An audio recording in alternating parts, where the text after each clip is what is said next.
рухани көсемдер дейді. Мына жерде өздеріңіз отырған ауылда Шайханғари деген рухани көсем болған. Кезінде сіздің бабаңыз, сіздің ауылыңыз бие сыймаста Ақтайлақ би отырған.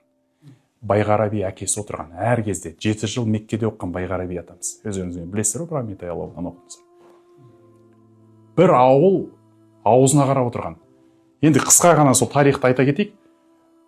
Ақтайлақ би атамыз үлкен жасқа жетіп қалған кезде генерал-майор Вишневский деген кісі келеді мына Сергиопольға. Енді оны бәріңіз білесіз, білмегендерге айтып жатыр, мына кісілер біліп алсын. Генерал-майор Вишневский деген Аягөз өңірінде осы Сергиополь деген жерге келеді. Қасында майор Нюхалов деген майор бар. Сөйтіп бұл кісілер Сергиопольға бірінші кезекте қамал соғады, жаугершілік заман болғаннан кейін зеңбірек қоятын қамал даярлайды. Бүкіл жас жігіттер, орыстың жігіттерінің барлығы соның құрылысына кірісіп кетеді, қасынан шіркеу салып қояды. Бұл тарих куә, болған бұл жерде шіркеу. Енді сол шіркеуді салып қояды, кейіне барып енді майор Нюхаловты әкім қылып қалдырып кетіп бара жатқан генерал Вишневский айтады, мына ауылда бір би бар дейді. Аты Ақтайлақ болады дейді. Соның тілін тапсаң халқың сенікі дейді. Оның тілін таба алмасаң халықты сен басқара алмайсың дейді. Өйткені халық бір ғана адам тыңдайды дейді. Ол да болса Ақтайлақ би деген бесимаста отырған үлкен қарт жаққа, сол кезде бір 80-90-ға келіп қалған кез еді. Сөйтеді де бұл кісі ақырындап жоқалап барып қасына жандарын, адамдарын ертіп барады. Сол кезде қонаққа шақырады. Келіңіз, біз осындай дайындалып жатырмыз деп келеді де, ана Ақтайлақ би атамыз Башар молда деген татардың молдасын ертіп алады да екеуі келеді ғой. Келген кезде бірінші қамалдарын көрсетеді. Одан кейін барып жаңағы шіркеуге кіріседі. Шірк жасайтын жер деген сөз ғой, шіркеу деген.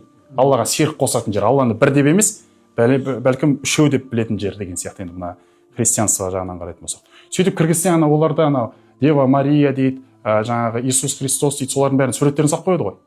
Ана кісі соны көреді де жүрегі қатты аң-таң болып астан кестең басы айналып шығады ғой.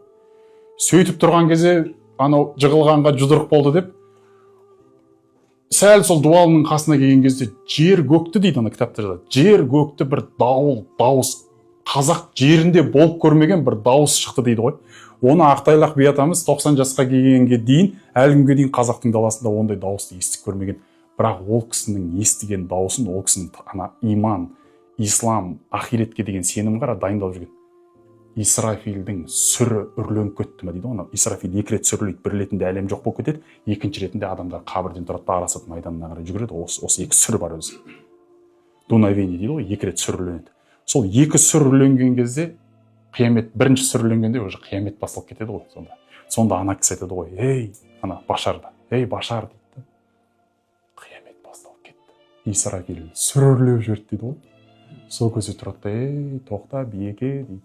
Ана жаққа қара дейді ғой. Сөйтсе бір ряса киіп алған орыстың сақалды жігіті анау колоколды, қоңырауды алды, арды ырғып, берді ырғып, бәрін ғибадат құлшылықтарына шақырып жатыр екен.